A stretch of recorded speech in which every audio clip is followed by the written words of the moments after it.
High, কেমন আছো তোমরা সবাই? আশা করছি খুব ভালো আছো। আমিও খুব ভালো আছি। তাই চলে এসেছি আজকে আবার একটা নতুন ভিডিও নিয়ে। আর আজকে আমি নিয়ে এসেছি একটা বড় সড়ো লক্ষ্মীর ভাঁড়। তাহলে আমি এই কুমড়োর লক্ষ্মীর ভাণ্ডারটি কিভাবে তৈরি করলাম সেটা তোমরা দেখতে থাকো। আমার ভিডিওটা কোনো রকম স্কিপ না করে। আমি কিন্তু এখানে ফুল প্রসেস দেখিয়ে দিয়েছি। আমার এই ভিডিওটা দেখলে কিন্তু তোমরা খুব সহজেই বাড়িতে নিজে হাতে বানিয়ে নিতে পারবে। তাহলে তোমাদেরকে আর পয়সা খরচ করে কিন্তু লক্ষ্মীর ভাণ্ডার বাজার থেকে কিনে আনতে হবে না। আর এই কুমড়োটি বানানোর জন্য তোমাদেরকে কিন্তু প্রথমেই নিয়ে নিতে হবে অনেকটা মাটি। সেই মাটিটিকে কিন্তু গোল করে নিতে হবে। তারপরে দেখো মাঝ বরাবর কিন্তু কেটে নিতে হবে ছুরির সাহায্যে। তারপরে দেখো মাঝখান থেকে মাটিটা কিন্তু বের করে নিতে হবে। এরপরে আমি এগুলোকে নারকেলের খুলিয়ের মতন করে নেব। তাহলে কি বলো তো, অনেকটা হালকা হবে। আর যেহেতু লক্ষ্মীর ভাণ্ডার বানাচ্ছি তাই মধ্যেখানে তো টাকা থাকবেই, তার জন্য কিন্তু ফাঁকা করে নিয়েছি। দুটোই কিন্তু একইভাবে করে নেব। এরপর দুটোকে খুব ভালো করে মসৃণ করে নেব এবং কিছুক্ষণের জন্য রেখে দেব। তারপরে আমি দুটিকে দেখো একটির সাথে আরেকটি খুব ভালোভাবে জোড়া লাগিয়ে দেব। আর দেখো আমি এখানে কিন্তু আরও বড় বানাতে পারতাম, কিন্তু খুব একটা বেশি বড় বানাইনি, কারণ হবে কিনা বুঝতে পারছিলাম না। প্রথমবার চেষ্টা করলাম তো তাই ছোটোখাটো করেছি। পরের বার কিন্তু আরও বড় বানাবো। এইদিকে দেখো মাটির সরু রিং তৈরি করেছি এবং দেখো যেখানটা কেটেছিলাম সেখানটা জোড়া লাগানোর জন্য কিন্তু ভালোভাবে অ্যাটাচ করে নিয়েছি। এরপরে জল দিয়ে খুব ভালো করে মসৃণ করে নেব পুরোটা এবং গোল করে নেব। এরপরে দেখো হাতের সাহায্যে কিন্তু চাপ দিয়ে আমি কুমড়োর আকারটা করে নেব। আর দেখো ভেতরটা যেহেতু ফাঁপা আছে, হাত দিলেই কেমন বসে যাচ্ছে। এরপর আমি এই টুলসটির সাহায্যে কুমড়োর গায়ে যেমনটা দাগ থাকে তেমনটা করে নেব। আর জানো তো, আমি কিন্তু প্রথমে ভাবিনি যে এটা লক্ষ্মীর ভাণ্ডার বানাবো। প্রথমে ভেবেছিলাম এমনি একটা বড় কুমড়ো বানাই।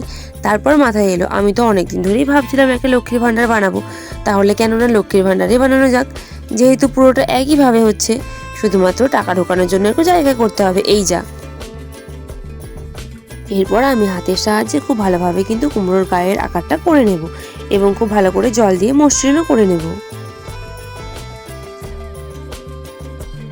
এরপর কিছুটা মাটি নিয়ে কুমড়োর ওপরে যে ডাঁটটি থাকে সেটি আমি বানিয়ে নেব এবং মাটি দিয়ে খুব ভালোভাবে কিন্তু মাঝখানে অ্যাটাচ করে দেব।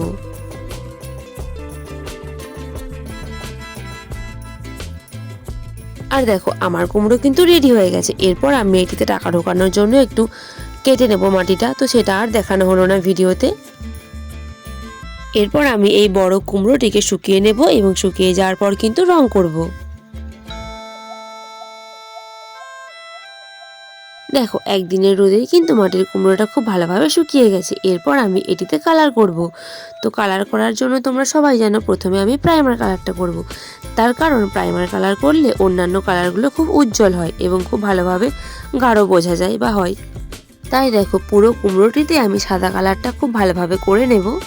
এরপর আমি কুমড়োটিতে কী কালার করব ভাবতে ভাবতে মাথায় এলো কি হলুদ আর অরেঞ্জ কালারটা মিশিয়ে দেখি কেমন হয়। তারপরে দেখো হলুদ আর অরেঞ্জ কালারটা একটু মিশিয়ে দেখলাম একদম কিন্তু পারফেক্ট কালার চলে এসছে।